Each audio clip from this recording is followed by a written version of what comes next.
초가을의 저녁 공기가 복도 창문 사이로 차갑게 스며들던 날, 아랫집 부부의 거실은 평소처럼 조용했습니다.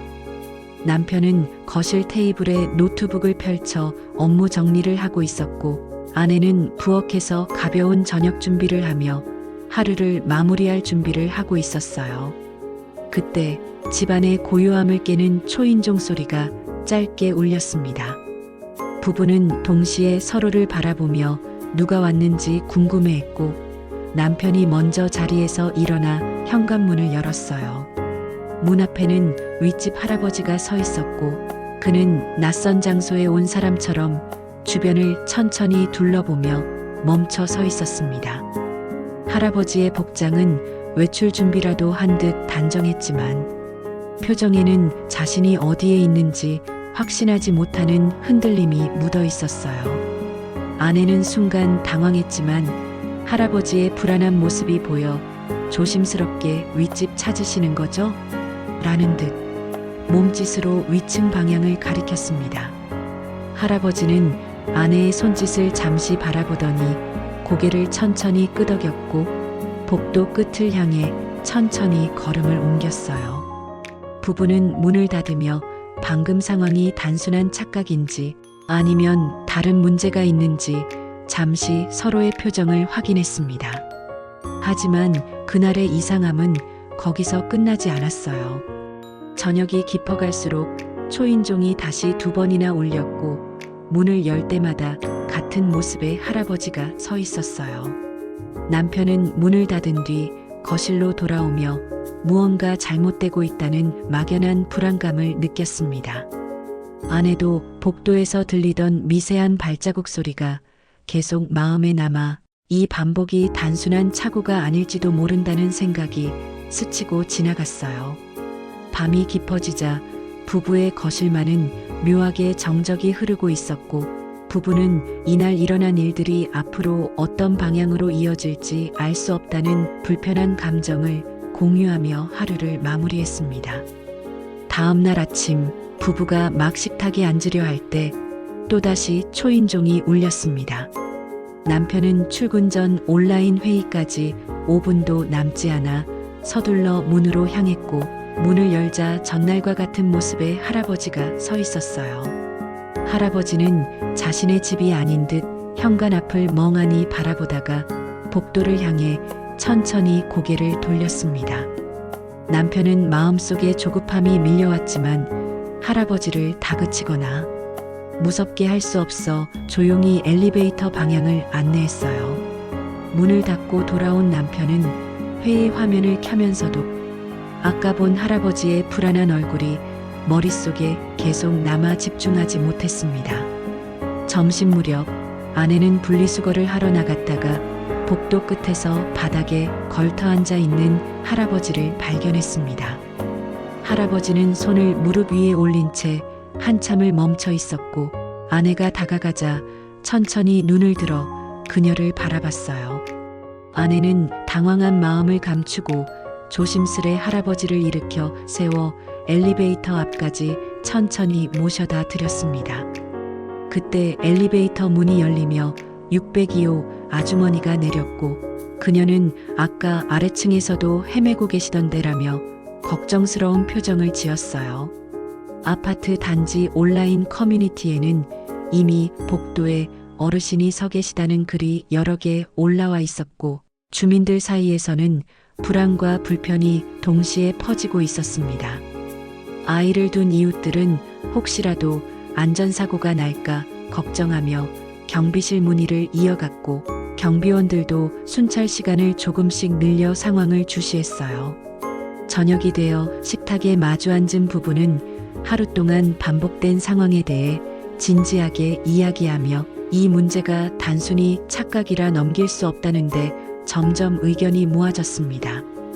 저녁 시간 창밖에서 부슬부슬 떨어지던 비가 아파트 복도 바닥까지 스며들어 희미한 젖은 자국을 만들고 있었습니다. 아내는 현관에서 들리는 작은 스침 소리에 문을 조금 열어보았고, 엘리베이터 앞에 젖은 슬리퍼를 신고 서 있는 할아버지를 발견했습니다. 할아버지는 비에 젖은 어깨를 축 늘어뜨린 채 주변을 둘러보며 어디로 가야 하는지 판단하지 못하는 듯 막막한 표정을 짓고 있었어요. 순찰 중이던 경비원이 다가와 우산을 받아들고 안내하려 했지만 할아버지는 그 말을 이해하지 못한 듯 반대 방향으로 걸음을 옮겼습니다. 아내는 복도 끝에서 그 모습을 조용히 지켜보며 단순한 착각으로 보기에는 이상한 점이 너무 많다는 생각이 들기 시작했어요. 잠시 뒤 엘리베이터 문이 닫혔다 다시 열렸고 같은 층 숫자가 반복적으로 눌린 흔적이 버튼에 남아 있었습니다. 경비실에 설치된 CCTV 화면에는 할아버지가 같은 동안을 목적 없이 오르내리며 동선을 반복하는 모습이 기록되고 있었어요. 단지 내 슈퍼마켓 주인은 아내에게 할아버지가 하루에 2번 같은 물건을 계산하려 했다는 사실을 전하며 걱정스러운 표정을 지었습니다. 아내는 집으로 돌아오는 길에 남편에게 전화를 걸어 상황을 설명했고 남편은 이미 지난 며칠 동안 느껴온 불안감이 더 커지는 것을 느꼈어요. 부부는 결국 이 문제가 단순한 방향차고나 일시적인 혼란이 아니라는데 확신을 가지게 되었고 관리사무소에 정식으로 상담을 요청하기로 마음을 굳혔습니다. 다음 날 아침 부부는 더는 미룰 수 없다는 마음으로 관리사무소를 찾았습니다. 관리주임은 부부의 설명을 들은 뒤 서류철을 꺼내며 최근 들어 유사한 신고가 꽤 많았다는 사실을 밝혔습니다. 부부가 놀라자 주임은 긴급 연락망을 확인하며 보호자에게 전화했지만 첫 번째 번호는 신호만 가고 연결되지 않았어요. 이어 2번째 번호로 전화를 시도하자 보호자가 외근 중이라 바로 방문하기 어렵다는 짧은 메시지가 돌아왔습니다. 주임은 상황이 가볍지 않다고 판단해 경비실에 무전을 보내 할아버지를 발견하면 즉시 안내 요청을 전달했습니다. 경비원은 전날 기록된 동선 메모를 다시 확인하며 배회 횟수가 점점 늘고 있다는 사실을 깨달았어요. 아파트 게시판에는 이미 주민들이 올린 복도에서 배회하는 어르신주의 안내글이 붙어 있었고 분위기는 심상치 않게 흘렀습니다. 아내는 주임의 설명을 듣는 동안 혹시라도 할아버지가 큰 위험에 노출될까 걱정돼 손끝에 힘이 들어갔습니다. 남편은 보호자의 빠른 방문과 정확한 확인이 필요하다고 강조하며 대응이 늦어지면 더 큰 문제가 생길 수 있다고 조심스럽게 말했어요. 관리주임은 부부를 차분히 달래며 상황의 긴급성을 보호자에게 다시 전달하겠다고 약속했고 곧바로 후속 조치를 준비하기 시작했습니다. 오후가 조금 지난 시간 관리사무소 문이 열리며 단정한 셔츠 차림의 할아버지 아들이 급히 들어왔습니다. 아들은 관리주임이 준비한 신고 내역과 CCTV 자료를 하나씩 확인하며 예상보다 상황이 심각하다는 사실을 바로 이해했습니다. 부부 역시 자리에 앉아 지난 며칠 동안 겪었던 반복 방문, 복도 배회, 슈퍼에서의 이상 행동 등을 차분히 설명했어요. 아들은 잠시 말없이 자료를 바라보더니 병원에서 받은 치매 초기 진단 결과를 조심스럽게 꺼내놓았습니다. 관리주임은 즉시 단지에서 연계하고 있는 실버케어 센터의 지원 체계를 안내하며 필요한 절차를 정리하기 시작했어요. 경비원도 참석해 지난 일주일간 적어둔 할아버지 동선 기록을 보호자에게 전달하며 상황의 반복성과 위험성을 덧붙였습니다. 아내는 그동안 느꼈던 답답함이 이해와 안타까움으로 바뀌며 할아버지가 혼자 이 혼란을 겪어야 했다는 사실에 마음이 무거워졌어요. 남편은 문제의 원인이 명확해지자 서둘러 적절한 조치가 필요하다고 생각하며 아들에게 적극적인 돌봄을 요청했습니다. 아들은 당황스러움과 죄책감이 섞인 표정으로 서류에 서명하며 즉시 돌봄 시스템을 적용해달라고 부탁했어요. 관리사무소는 그 자리에서 실버케어 센터와 연락을 취했고 단지는 마침내 본격적으로 상황을 바로잡기 위한 준비를 갖추기 시작했습니다. 실버케어 센터 직원이 단지에 도착하자 관리 주임은 즉시 회의실로 안내하며 상황 브리핑을 시작했습니다.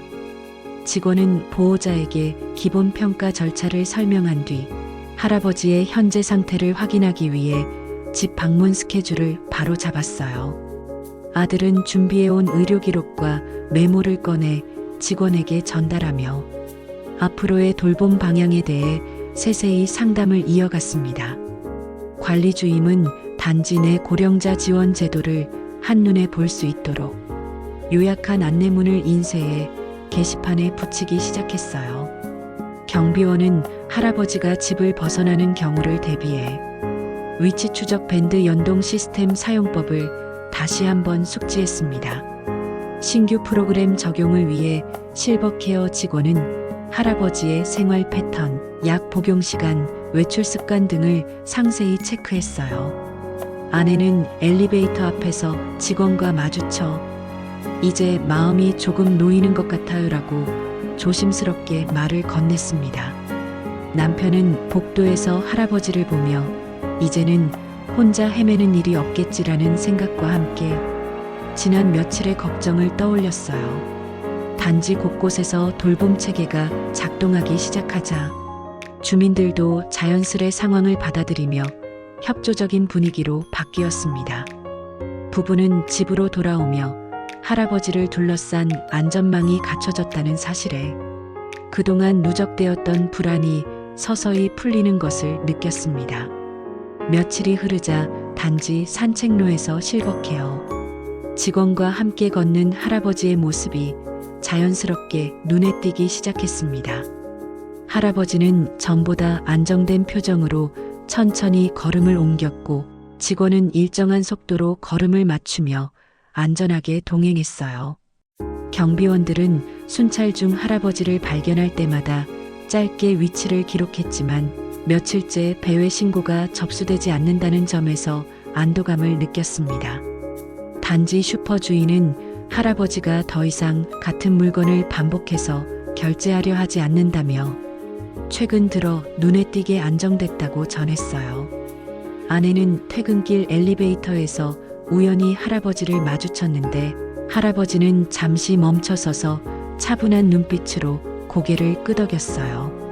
그 모습에 아내는 지난 며칠 동안 느꼈던 불편함 대신 미묘한 따뜻함이 마음속에서 올라오는 것을 느꼈습니다. 남편도 단지 입구에서 할아버지가 직원과 산책하는 모습을 보고 이제는 괜찮아지셨구나라는 안도감을 조용히 떠올렸어요. 이웃 주민들은 할아버지를 보면 자연스레 인사를 건넸고 아이들도 겁먹지 않고 손을 흔들며 아파트 분위기는 한층 부드러워졌습니다. 관리사무소는 내부 회의를 통해 이번 지원 시스템이 효과를 보였다는 결론을 내리고 향후 고령 입주민 전반에 확대할 방안을 논의했습니다. 아랫집 부부는 거실 창문 너머로 산책하는 할아버지를 바라보며 이 단순한 안정이 공동체 전체를 조금씩 더 따뜻하게 바꿔주고 있다는 사실을 실감했어요. 해질 무렵 관리사무소 게시판에는 고령 입주민 안전 지침이라는 제목의 새 안내문이 정돈된 형태로 붙어 있었습니다. 안내문에는 실버케어 센터와 연락 가능한 번호, 긴급 상황 대응 절차, 그리고 주민들이 협조해야 할 행동 요령 등이 상세히 적혀 있었어요. 단지 내 놀이터와 산책로 주변에서는 할아버지가 돌봄 직원과 천천히 걸으며 일상을 회복해가는 모습이 자연스럽게 스며들어 있었습니다. 경비원들은 순찰 중 고령 입주민을 조금 더 세심하게 바라보는 습관이 생겼고 변화된 업무 흐름에 익숙해지면서 단지 분위기는 한층 안정됐어요. 어린아이들은 할아버지를 보면 먼저 손을 흔들며 인사를 건넸고 어른들도 그 모습을 보고 미소를 지으며 따뜻한 기운을 공유했습니다. 단지 온라인 커뮤니티에는 고령 입주민과 관련된 정보와 지원 자료가 꾸준히 올라오며 주민들의 인식도 점점 성숙해졌습니다. 아내는 베란다 창문을 통해 산책 중인 할아버지와 돌봄 직원의 모습을 바라보며 공동체가 함께 만들어낸 변화가 결코 작은 일이 아니라는 걸 느꼈어요. 남편은 앞으로도 이런 체계가 유지되면 단지 전체가 더욱 안전하고 편안한 곳이 될 것이라는 기대를 조용히 떠올렸습니다. 조용히 흘러가는 일상 속에서 며칠 전 반복되던 초인종 소리는 어느새 잦아들었고 대신 더 큰 안정감이 아파트를 채우고 있었어요. 이 이야기는 누군가의 반복된 행동이 때로는 도움이 필요하다는 신호일 수 있다는 메시지를 남기며 차분한 여운 속에서 마무리되었습니다. 이 영상이 마음에 드셨다면 구독과 좋아요로 응원해주세요. 감사합니다.